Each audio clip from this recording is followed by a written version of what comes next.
by using that kind of fictional conversation between myself and AI, I was mimicking how Vara decided to begin her book, Searches. It set the tone for how the book looks at the way technology shapes the things that we ask, the things that we feel, and the way that we understand ourselves. And I think that's what you should keep in mind while you watch this video. So I want to start by talking about what I love about Searches. I love that the through line was emotional and it posed thoughtful questions for the reader. The first chapter gets us to ask ourselves what our search history over the course of time might tell us about ourselves. And then the last chapter asks us to consider what it really means to be alive. So these are very thought-provoking questions, and she connects it all to technology, but always keeps humanity at the root. Specifically at the end, she addresses adult women, so I easily connected to her prompts to think about personhood as a woman and our life's meaning. The book itself starts by collecting data through searches and lists. It goes on to tell human stories. It critiques the systems that shape the human story, and ultimately puts us, as the reader, puts the focus back on us by asking if this data actually represents what it means to be alive, and later asks, what does it actually mean to be alive, really? So Vara is able to do this by including a variety of styles of writing from chapter to chapter. So what I'm going to do is take an in-depth look at the first chapter, which is what I shared with all of you, and then think about how the book ends in a way that brings it full circle by directly addressing the reader. I enjoyed that conclusion after having gone from, like I said, a variety of styles. Memoir writing, there's journalistic writing, there's chatbot transcriptions, there's cultural criticisms, there are personal reflections of her own grief, there are AI reflections, and it was honestly a lot to take in, but it was very unique the way that it was written because there were so many different styles from chapter to chapter. One chapter kind of feels like a memory from childhood, another is written like a tech article, another is a conversation with AI, another one is about her sister, and these are just little parts of each chapter. It kind of goes all over the place. It feels kind of chaotic, but that's kind of how the internet feels, so it kind of works. But overall, I loved the way that the text was bookended in very clear attempts to connect the reader, which is the through line that I clung to and loved while reading.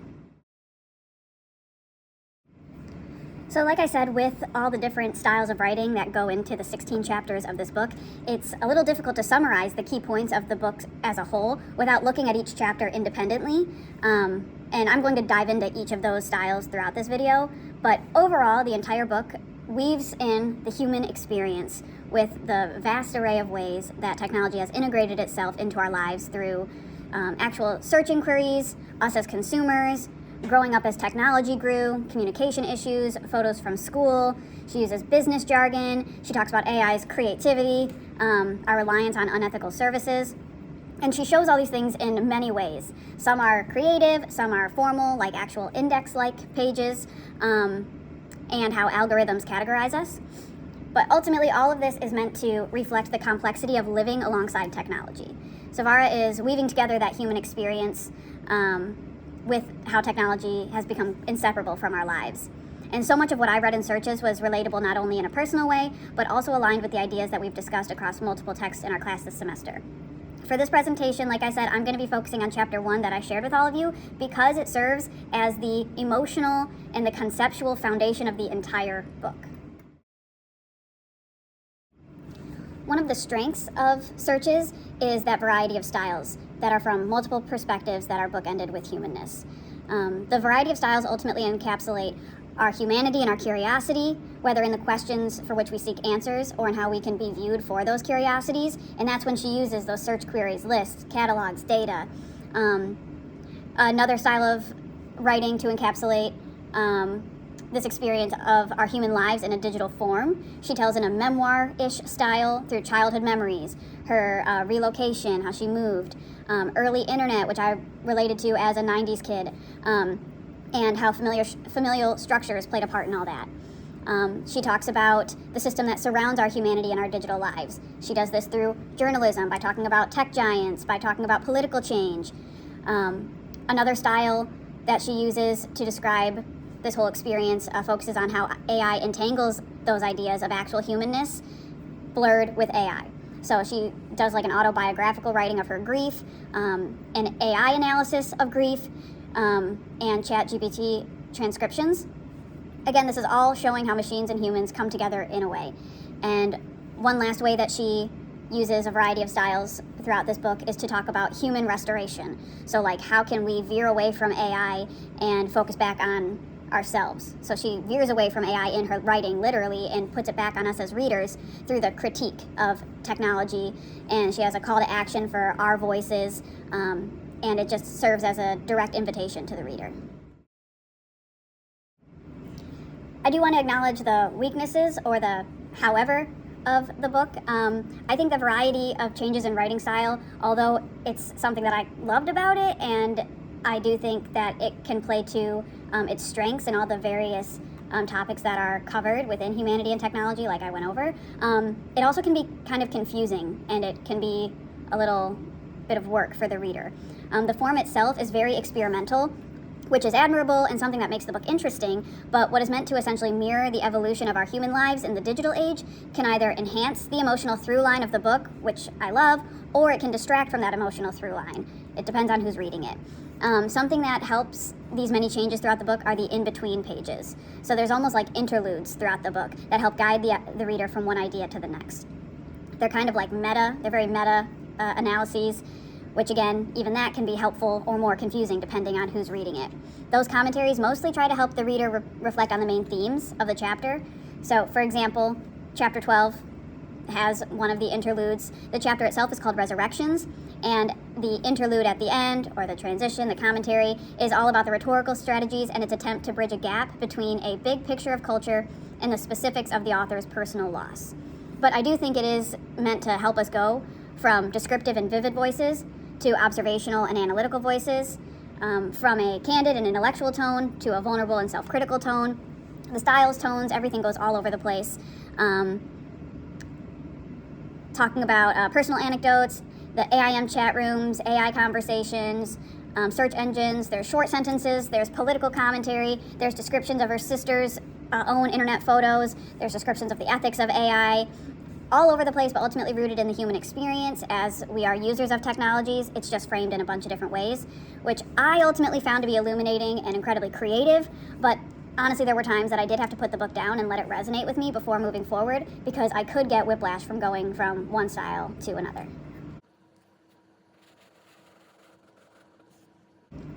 So because of how much the tones and styles of writing in this book vary, I thought it would make the most sense to share chapter 1 with all of you, so you could have a foundation of what this book is instead of just throwing you into the middle of it. The main objective of this chapter is to set up major themes like our human lives being trackable digitally. And Vara does that in a reflective way while also including factual information. So much of what I read in Searches is relatable, like I said, in a personal way and to the class. And I want to specifically focus on what was most recently discussed in Regulation to start. So one thing that this chapter discusses that we have read about is the topic of regulation. The author writes about the Communications Decency Act, which was signed by Bill Clinton in the 90s, that was meant to regulate information sharing on the internet by criminalizing the transmission of obscene, indecent, and offensive material online under certain circumstances, and how the prospect of regulation rankled some people. And in our class articles, we have recently read about how our country's administration views regulation versus other perspectives. So when I read this in Searches, it immediately made me think of the discussions we've had about how the current administration approaches regulation versus how tech companies want to avoid it. So I really liked Vara's use of personification when she described a 90s computer as if the machine were hyperventilating. It stuck with me because it really speaks to the tension that we've talked a lot about in class, about how there's no human on the other end of the AI conversation, but it's trying to feel human. The way that using a computer in the early 90s was personified immediately made me think of the mindset I have had in approaching many articles we've read, which is users wanting to be aware of the lack of humanness on the other side of the screen, and the AI bots convincingly human tactics to get users to believe otherwise. So describing a machine from the 90s as if it were hyperventilating really encapsulates how AI is determined to use our humanness and our human desires against us.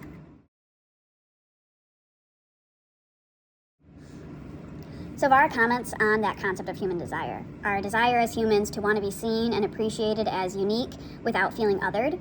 And she describes that our main desire at the beginning of the internet was wanting to have our most personal questions answered.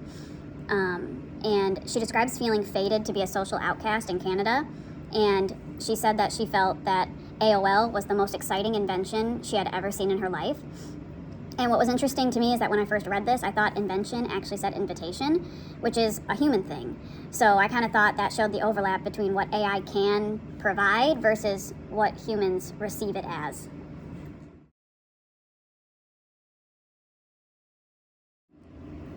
Something else that Vara discusses that aligns with what we read in class is about AI and how it's manipulative. She talks about how the internet from the beginning is a little manipulative, how Google tried to come off as if they were designed to meet our needs, and really it was designed to meet advertisers' needs.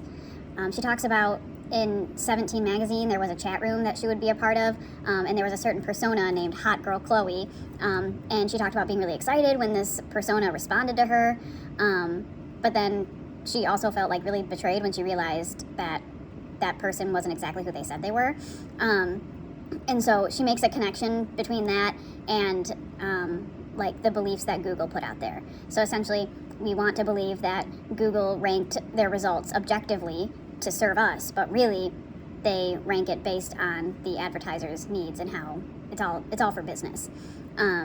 She talks about how she trusted Google, she trusted Hot Girl Chloe and all this without a real reason to. And with that in mind, when she talks about Google's "Don't be evil" tagline, it's just kind of ironic. The idea of AI and the internet generally being manipulative is clearly acknowledged throughout this chapter, through this book, but especially when she writes that everything you've ever heard of or seen or experienced will become searchable. Your whole life will become searchable. And she kind of prompts the question of, does the personalization of Google make it more useful, or is it just a smarter business tool?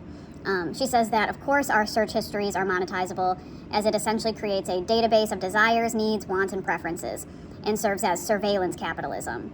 So, essentially, it's asking the question, is the internet or is AI good or bad? Something I really like that Vara does is she juxtaposes her personal experience, specifically with her sister's cancer, to humanity's desire for answers that they're afraid to ask out loud. So it shows the severity of intention when searching for answers. So one, in her case, being the fear of losing who she loves, so wanting to learn about her sister's disease, and wanting to learn about the condition, versus looking at obscene material or looking up ways to be hotter, like Hot Girl Chloe was supposed to be helpful with that, or she talks about just generally when she was young and today, wanting to learn about how to be more beautiful. So that juxtaposition just encapsulates a spectrum of human interest with its flaws to illuminate why so many people are using the internet. I really like that she uses her sister's cancer as a through line to make her point, which again I think is the emotional heart in this example, explaining that search results catered to the searcher is actually misleading. She uses the example that searching best hospitals regarding her sister's cancer in one area of the world versus another will give you very different results. So it's thought-provoking because it makes the reader ask themselves, like, okay, are all of these hospitals the best in existence, or is it just being misleading based on where I'm at in the world? And building off of that idea, she explains that the use of personalization in Google search results are misleading at best and dangerous at worst. And she explains how a Charleston shooting at a church in 2015 happened after the shooter visited a white supremacist organization website in which a narrative about racial violence was radicalized. So she uses a lot of examples, both personal, cultural, to explain how technology is woven into the human experience. She explains that her search for beauty from Chloe in 17 magazine has never been answered and still searches for how to be more beautiful today, like I said, which I thought was one of the more intriguing points because I think it brings the ideas full circle in its commentary on AI and internet use. So this first chapter illuminates what the entire book really shines a light on, which is our desire for answers.